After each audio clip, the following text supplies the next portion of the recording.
did tell me, he sent me a text that he's coming on by time.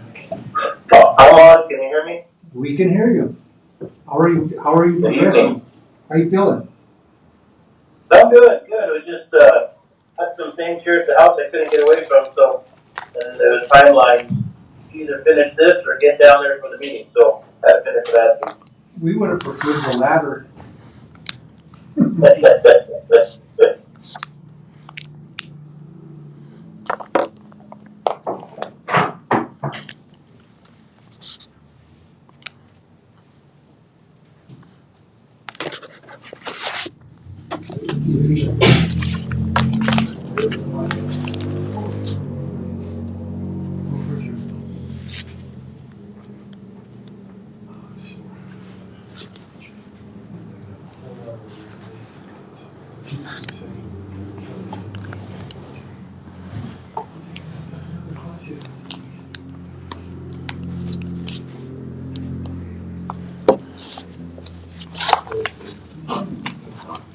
think it's 5:30. Okay, everyone, this is the Trinidad Urban Renewal Authority. Today is January the 13th, 2021. It is 5:30 p.m.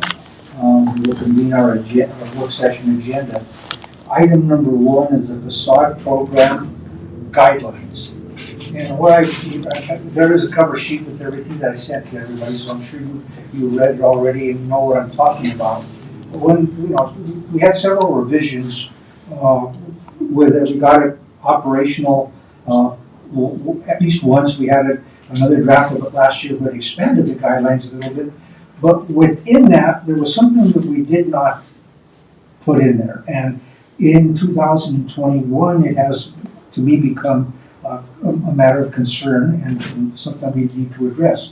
There is no timeline in there for the beginning and or the commencement and the conclusion of a project. That being the case, what was created is I have to carry forward into this year's budget an amount that reflects one of the ones that we're committed on, that we approved, another one that is still pending. We don't know where it's going to go. So we're not knowing where it's going to go, it's there. So as of today, in both of those cases, I have nothing. I know one project that was approved, which is over on Main Street. I forget the address. It is not. It was a dance studio in there. It has yet to be started. So that was approved. It's not yet started. It's sitting there. The other one is the one in the Chronicle News. Is now the occupant, and we were supposed to have been provided information in the past. I was, not too long ago, I did receive a call from Gary Fentiman from Kip Hamden, and he told me that there will be follow-up on it by somebody of the construction group, but I've not got anything. So those are sitting there, basically not going anywhere.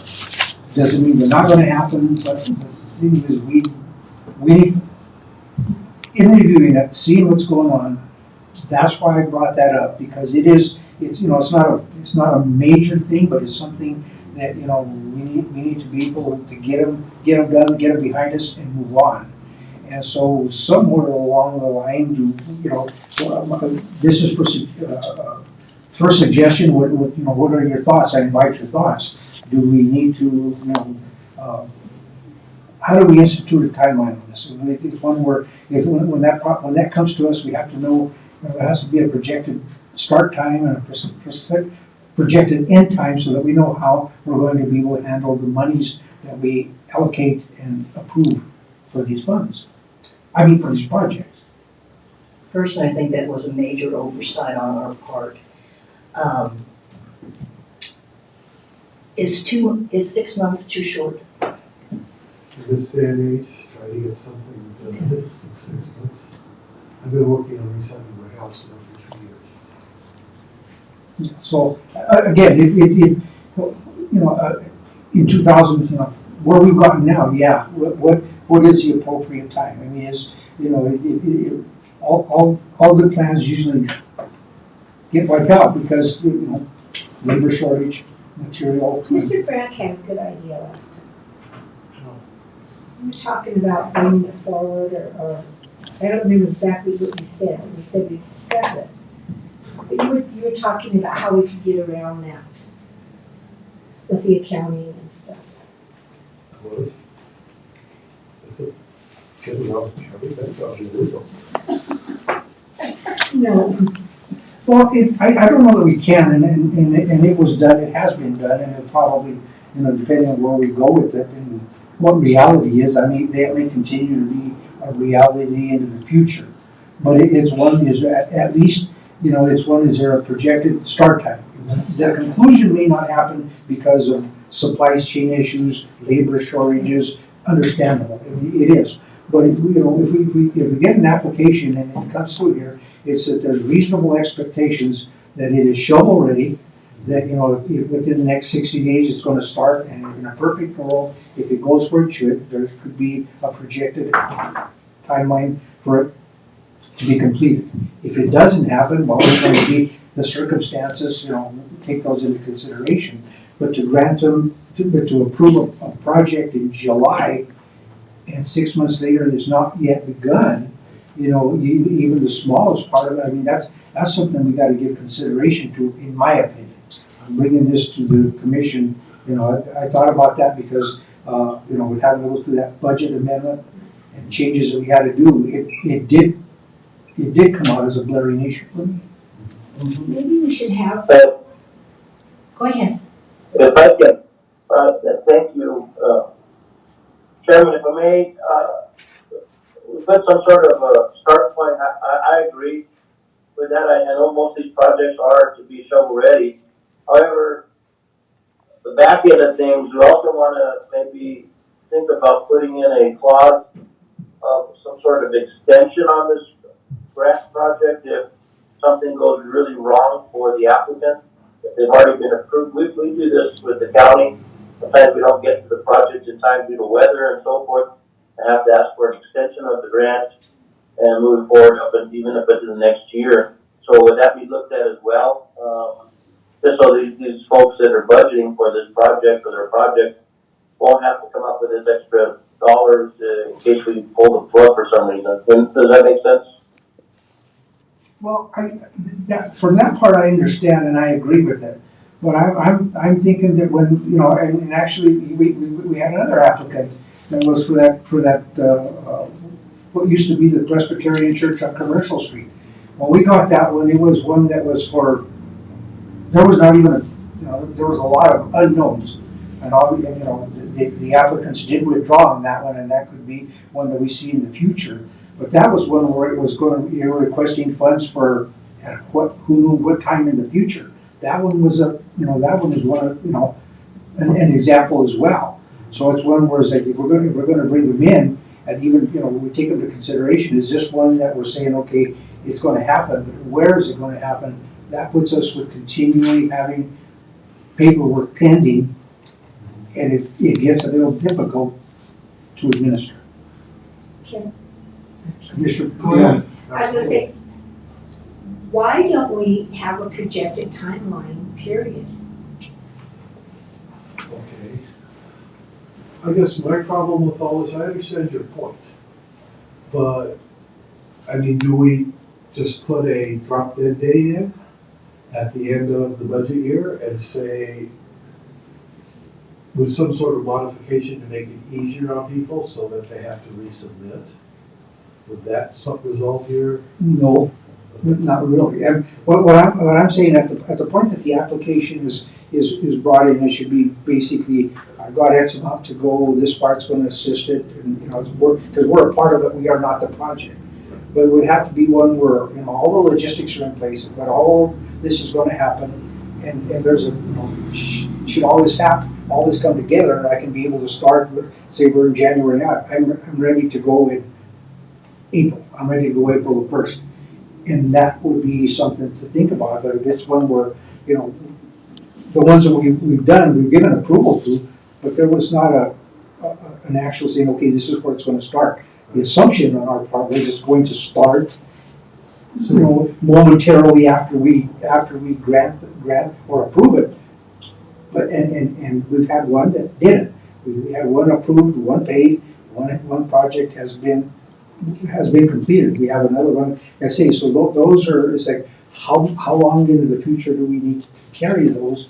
You know, that we need to, it's I'll tell you, from my side of it, it's somewhat of an administrative nightmare, because I gotta track those, I'm tracking those. Sure. And they're just, you know, one more thing that makes you lose sleep at night, and I'm tired of losing sleep. And so it's one where those are the things that come to mind. So, you know, how we, you know, it's just one where I'm thinking we need to introduce, amend it some way, whether we may do an addendum to the application or whatever else. We have to say, you know, that application has to be for a project that has an anticipated date within so much time after it gets final approval. Okay, but if they miss the anticipated date, what happens? Well, I don't know, that's why it's out there for discussion and consideration. Where do we want to put that? But, you know, it's one where, you know, they might miss, you know, okay, so they don't, so we say it's April. Well, they don't start in April. They could say maybe it starts in May, maybe it begins in June, but it can't go in perpetuity. No, not at all. And I do like the suggestion of an extension being included in the language. And of course, the extension would be subject to our approval. What is it? Well, that was my intention.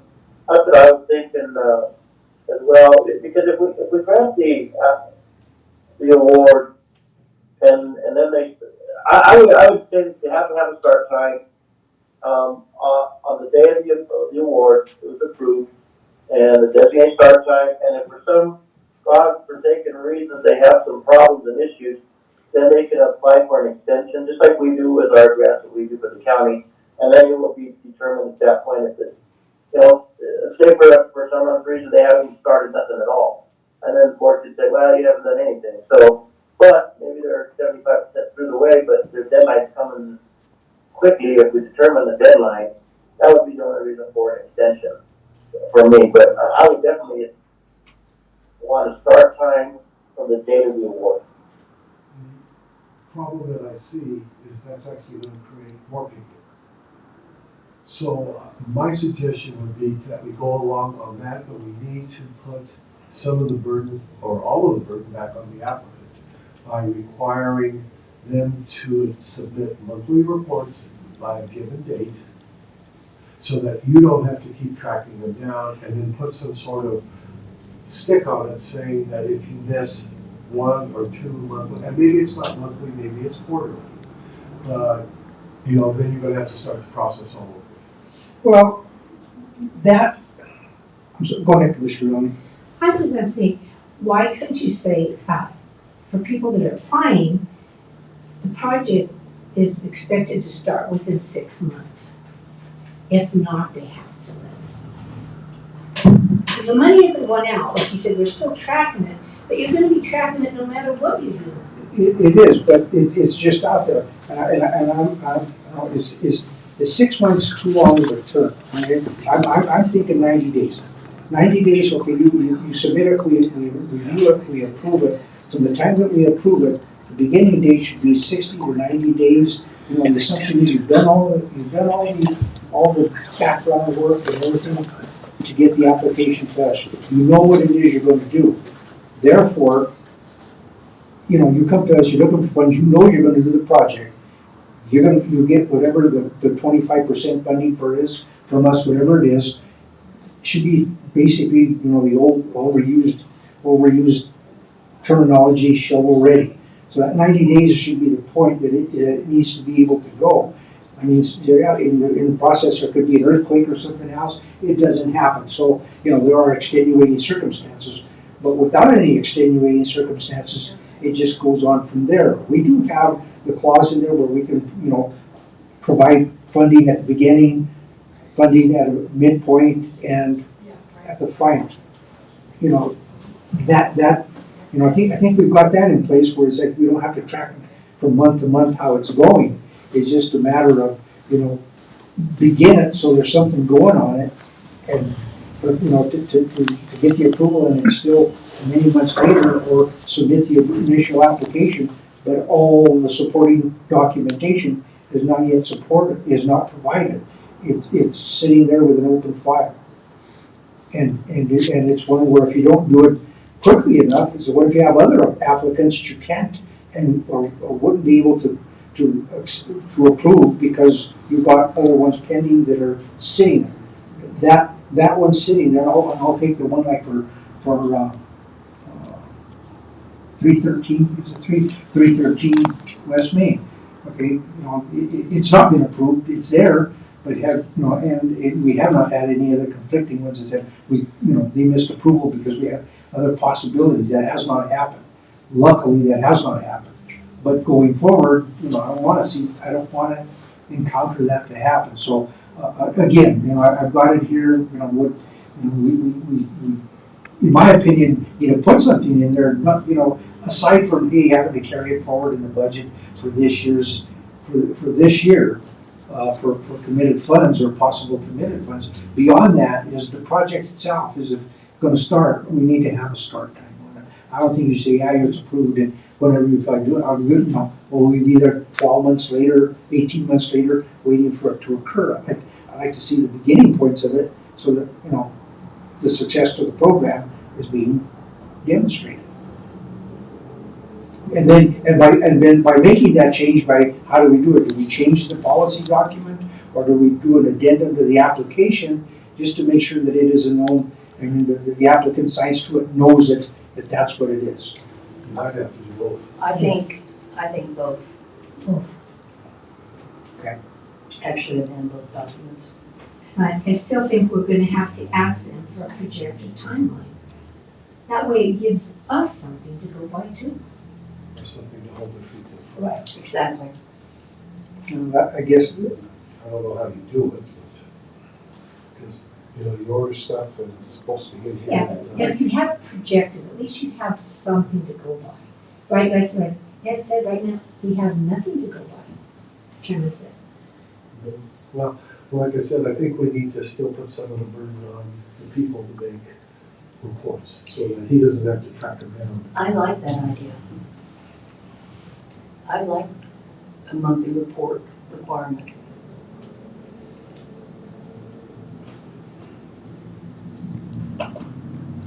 Would that make more work for you? It would make more work. Yeah. So scratch that. I mean, it's to come in you come in, we approve it, determine by which way is it going to be some advance money, or when completed, like we have the one that we did pay out, it was paid upon completion. If that's the case, we also have we've got the option of so much at the beginning, so much at whatever the next whatever the period is, and then upon completion. That could work out well. It's not a problem. But having required a monthly report then requires additional monitoring, and from a time standpoint, it all depends on how the rest of the commission goes. Sky. In my old position at the Department of Transportation in New Mexico, when we were dealing with federal grants, we required sort of a quarterly report on grants, but if you didn't spend any money within a year, then your grant would be deactivated. You basically claw back the money. And so that could be sort of the feet to the fire thing, is that if nothing is spent for a given period, say 1 year, then it's no longer available. And you have to start over again, And that's how we dealt with, those are all federal grants that I managed there. And that was how we kept people active. Okay. So I have a suggestion. There's a question that I have. Okay, so we're in the new year. I mean, and apps can be, that program is active and going. And so, do we take any more applications pending, just getting this little tweaking done? Which, again, and here, let me ask a question while I'm thinking about it. Since all that was put together, not the application, but the policy document itself, do I refer this to Mike Scholl at Ayers and Associates to make those changes? He's got the document, he created it, he's familiar with these programs. Do we refer it to Mike Scholl to make those changes? Do I have your consent, your approval to have Mike Scholl kick us some in there? But I'd like to have it back here in February. Yes. I like Sky's Yes. idea. And by the way, just for the record, Sky Coleman, city planner, is in attendance with this evening. Thanks for being here. So would that be the consensus of everyone? I don't want to belabor or beat this one, but it's just because this has been kicked around for several years in the past. It I has. like to, and it's got some degree of success, so I want it to go forward, but just make sure that we are able to administer it in a little more efficient way. So contact Mike Scholl, make some changes and get him back here Yes. for February. I'm good with that, thanks. Okay, that is what I will do. And again, sorry to keep, bringing these up. These are things that I think of that I think have to come to everyone. Item number 2 on the work session agenda tonight is training and education for commissioners.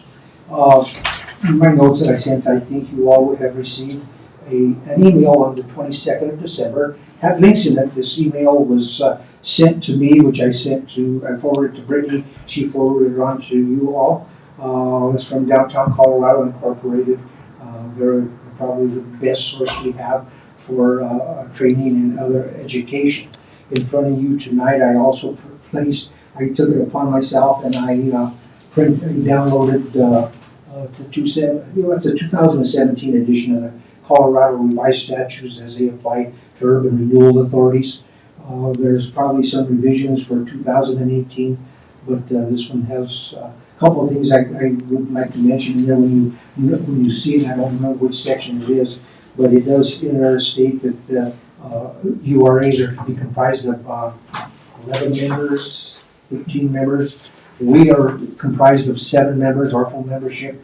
We are not subject, we were organized prior to 2016, so therefore we're not subject to the HB House Bill 1348, I believe it was. However, if we ever make any substantial changes to our plan, up to and including, I believe, if you remember, Assessor Jody Amato did indicate to us that if a change happens such as annexation to the city, which expanded the boundaries of TURA, because the boundaries of TURA are the corporate limits of the city of Trinidad. So if there's any changes such as that, it would change us, then we have to be in compliance with House Bill 1348. Basically requiring that we have sitting members from the various taxing districts that are affected by urban renewal authority. I guess if you can't get a full 7, I don't know how you're going to achieve getting a 13-member board. But that one could be somewhat of a miracle. But that's what you have in front of you. I did have that put together by I downloaded and had the information put together and compiled by Cedar Street Printing for what you see as $70 bill tonight for bills for approval. Commissioner Lopez, I will drop off a copy to you, just leave it at your store in an envelope, and you can have it for reference as well. Okay, sounds good. Okay, so has everybody had an opportunity to review those? There's some things in there because when I bring it to you on the next topic we're going to talk tonight is as a result of me listening in on those training modules and something that I listened in on. That's why the next one related to bylaws, that's where this comes up. And as we go, if there are any questions or if there's anything anybody wants to add, you're always free to call me. And if I don't have an answer, which I probably will not, I will use GCI to get us that information. All right, there's no more there. I'll move on to item number 3. And this is related to bylaws that the Trinidad Urban Renewal Authority has in place. We adopted them the 14th of February 2019. It is not required, and you'll hear that on the on that one training module. I can't remember who the presenter was, but she is an authority, an attorney who's well versed and does consulting for urban renewal matters. She also mentioned in there that we are not required to have bylaws because we do operate under the Colorado Revised Statutes. So we do have bylaws which state different things in different rules, I guess, that we operate by. And in there, I did mention to you in my cover letter, my cover notes, that one, how we do list that we are, our office, our principal office is City Hall, 135 North Animas.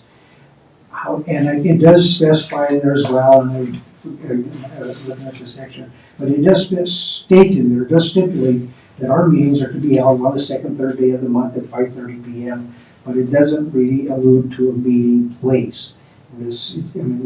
We've been meeting here, and, that's where we will meet unless anything drastic was gonna happen. But we don't have it, and in listening, looking at that, I think we need to tweak it as well. Since this is an amendment of the bylaws, that's why I'm bringing it to you, because the bylaws can only be amended by approval of the authority. So I'm looking at that. I have the original of this document because I think I authored the majority of it. Using bylaws from other urban renewal authorities is how I model ours. So number one is, in there, my suggestion is we specify that we want to meet in city council chambers. I don't believe unless somebody else sees it in there, that we have it there, but our principal office is 135 North Animas, which is City Hall. Secondly, that was something that was brought up in the training or the information that was provided, is that one of the things that should be included is that we can and will conduct meetings in person and or remotely. That as a result of what's happened through the year 2020 and 21, without remote meetings, things just couldn't happen. Business could not be conducted for just about any public body, and just everything. That is the new normal for operation. So my other suggestion is that we consider placing in there with the attendance can be conducted as well. We have done it, and again, the city of Trinidad conducts. We want to do it housekeeping, but it was suggested. And I don't remember the attorney's name, but in there she said if you have bylaws, you might want to consider putting in there that if you are conducting remote, you can attend by remote telephone or other electronic device, that it be included in the bylaws. So is that something that the commission would like to consider and want me to put in there and bring to the meeting in February, which by the way is our annual meeting. February is the designated annual meeting for the Urban Renewal Authority. So if we want to have that done, I can place that in there or the appropriate spot, and those two things would be included. Again, housekeeping and requirements of the Urban Renewal Authority to meet the changes. I'm in agreement with adding both. Yes, definitely. That probably should have, now that we're in this new era, meetings.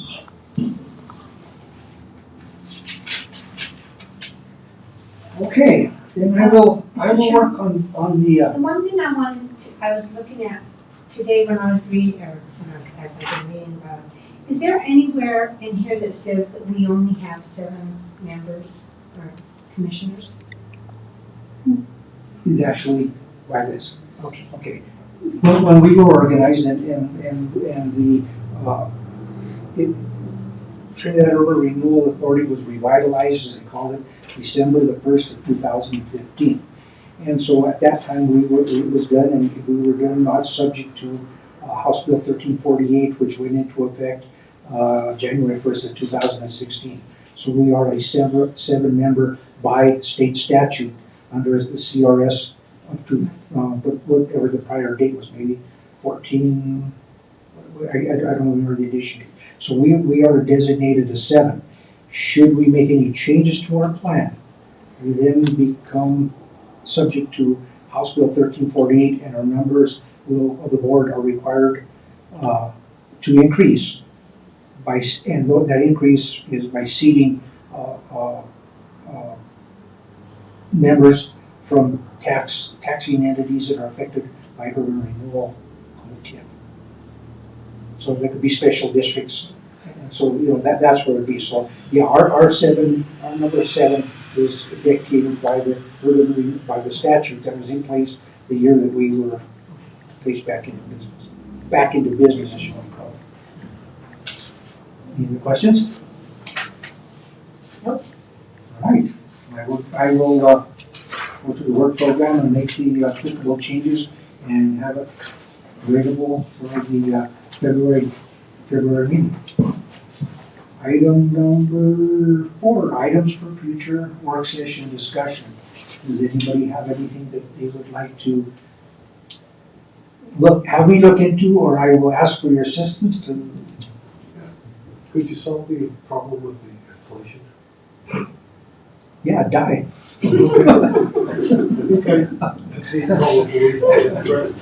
That's what, all you gotta do is remove yourself from the face of the earth, let it pay another dime. If not, those things that you see on the agenda with things that come forth to be in between now and the 3 weeks from now that I get the next agenda prepared. If you have anything, please let me know. Again, I try to get this out, get it prepared and get it to Brittany at least no later than the Friday before our meeting, so that there's ample opportunity to review the information. Okay. That being the case, we will move from our regular, from our work session agenda, we will go to our regular meeting. Ed, 1 second. Brittany interrupted me to ask you to pause for a minute because she needs to push a button. Okay, She said you guys got started before she could push her button, so she said to give her a minute or two. thank you, Tom, for being there. Yep. This conference will now be recorded. There you go. Okay, we're ready to go. All right. Okay, this is the Trinidad Urban Renewal Authority. This is January the 13th, 2022. If you'll notice that is a little, there's a typo on the agenda. This is January 13th, 2022. It is 6:01 p.m. Item number 1 on the agenda is roll call. Present. Fulton, Here. Leone, Here. Lopez, Here. Grego. Here. For the record, this evening, Commissioner Lopez is attending via telephone. Item number 2 on the agenda this evening is the approval of the minutes from the previous meeting conducted by the Trinidad Urban Renewal, December the 9th, 2021. An advance copy of the minutes was sent to everyone in the packet. Hopefully everybody had a chance to review it. Is there a motion, please? I move we accept the minutes without change. I second that. There is a motion by Commissioner Durack with a second by Commissioner Leal. Are there any questions, any comments? Roll call. Brad, Yes.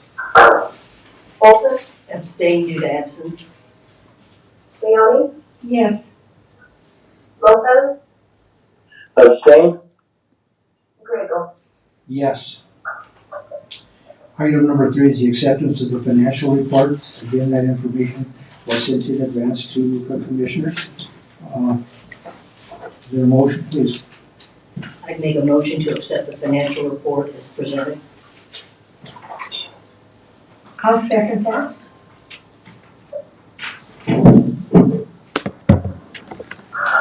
Motion by Commissioner Bolton with a second by Commissioner Leon. Are there any questions or comments? Just might like to add that we, with our TIF at the year's end, which pretty much reflects what it is that we estimated we would have our year-to-date to the end of December is $40,523.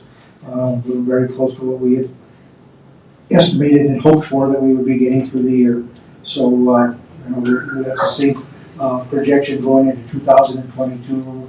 Hopefully, any changes in the laws related to the personal property exemptions will not have a substantial impact on that, or the amount of TIF may go up as well. So my only comments. Roll call, please. Brad, Yes. Fulton, Yes.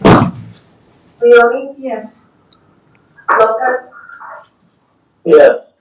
Grego. Yes.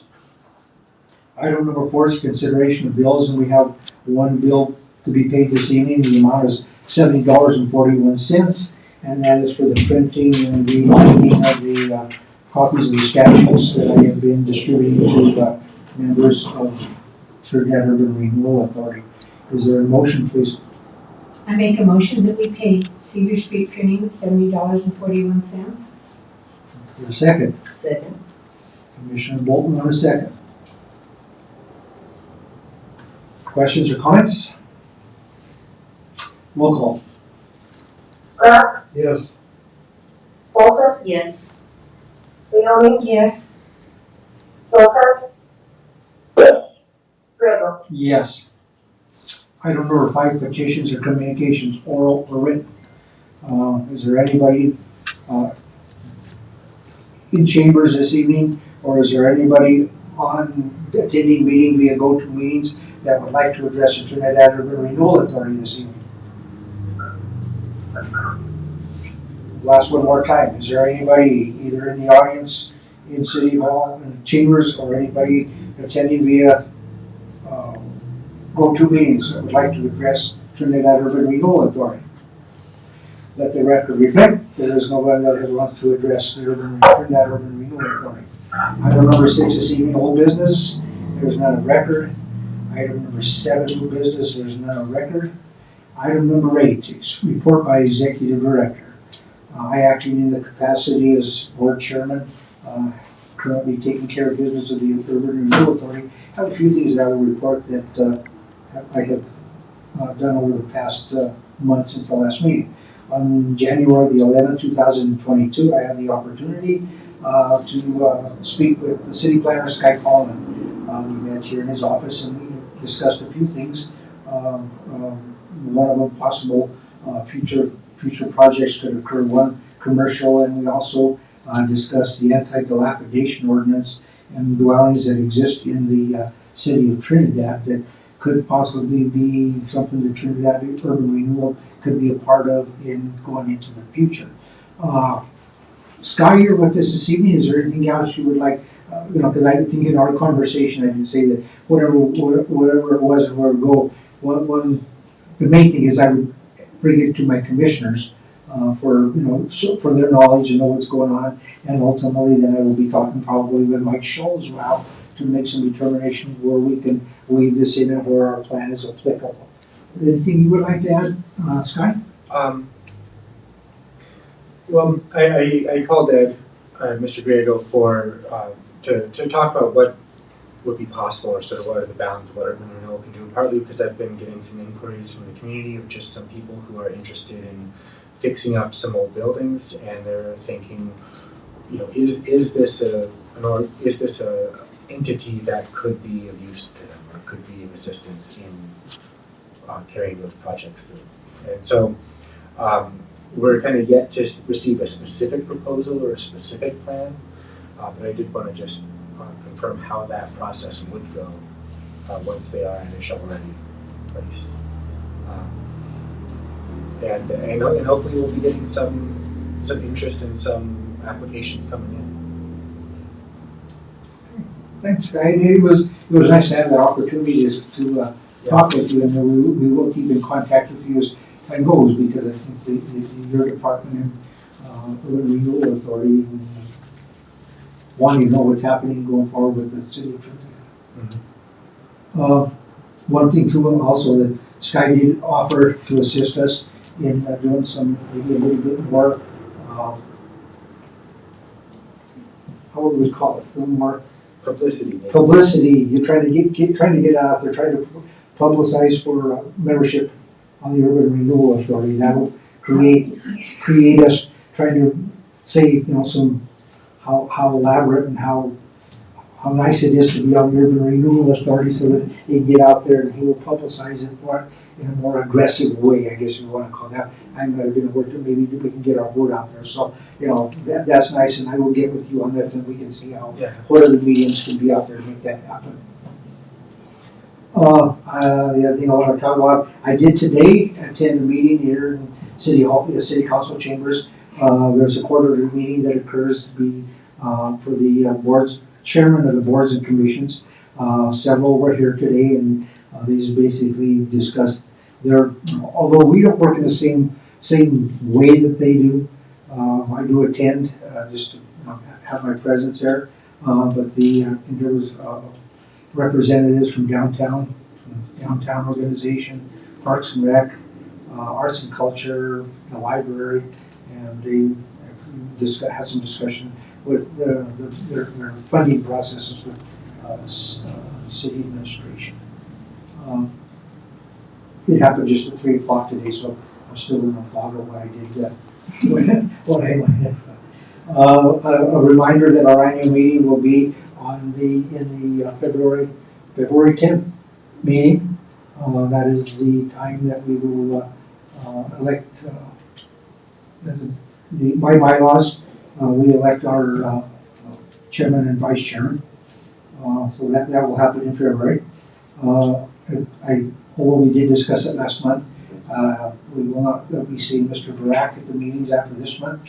We want to bid him a fair adieu and appreciate your time that you have put in with it. And as you go forward, think about us and Come to forget you.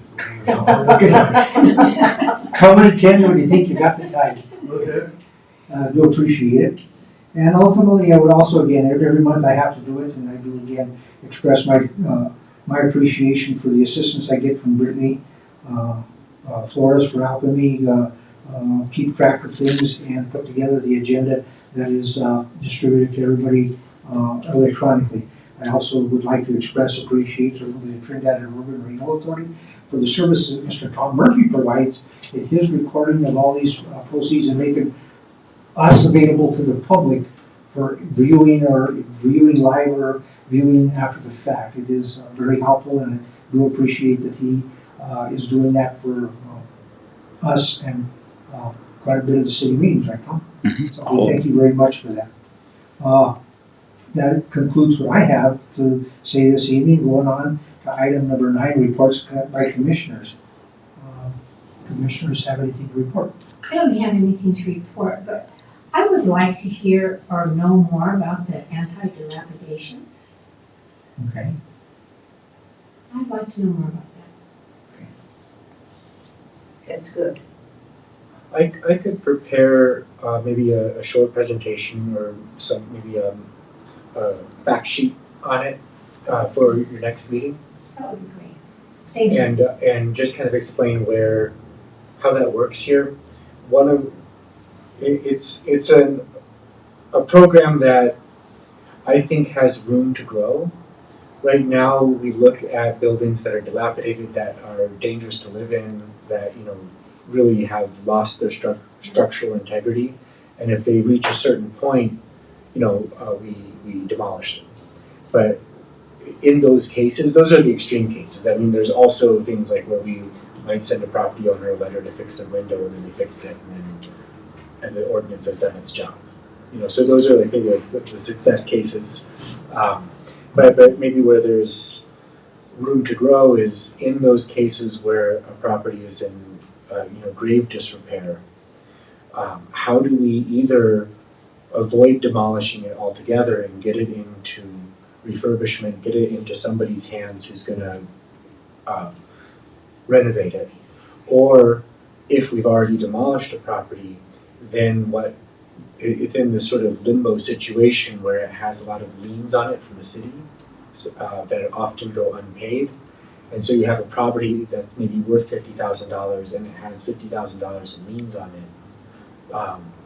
And then it just sits there and grows weeds, and then the city continues to mow the weeds, and it's like, well, that's not really fixing blight, right? It's not. Right. It solved one problem, but it didn't quite lead to a full and complete solution. It was a partial solution, right? And so I think we are thinking of ways to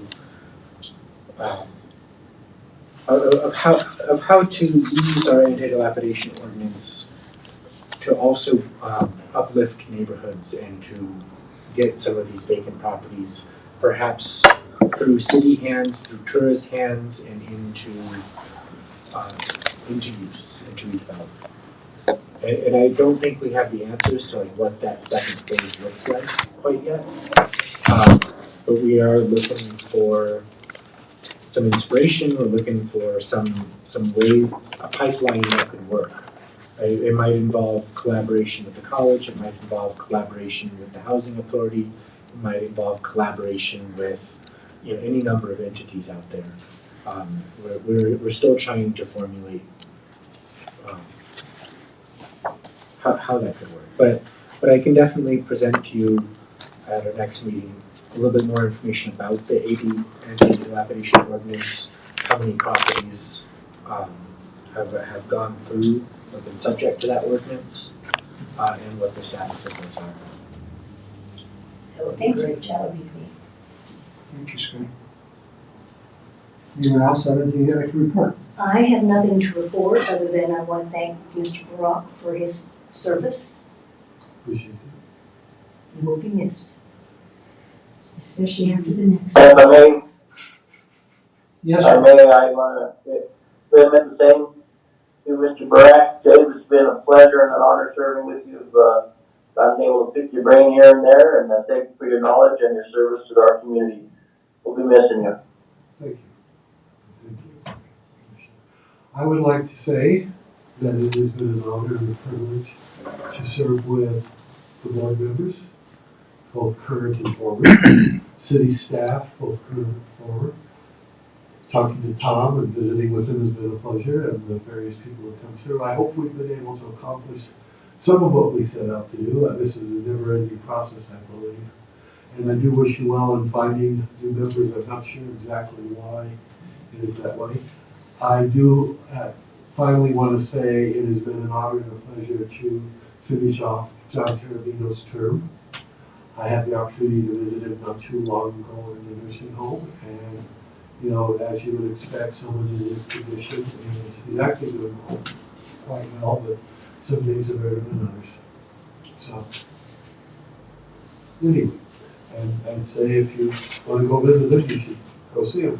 So, I was surprised at the number Do of they people. allow people in now? Not as easily now as it has been in the past because of Omicron, but I think they've done a really good job of keeping it out of there.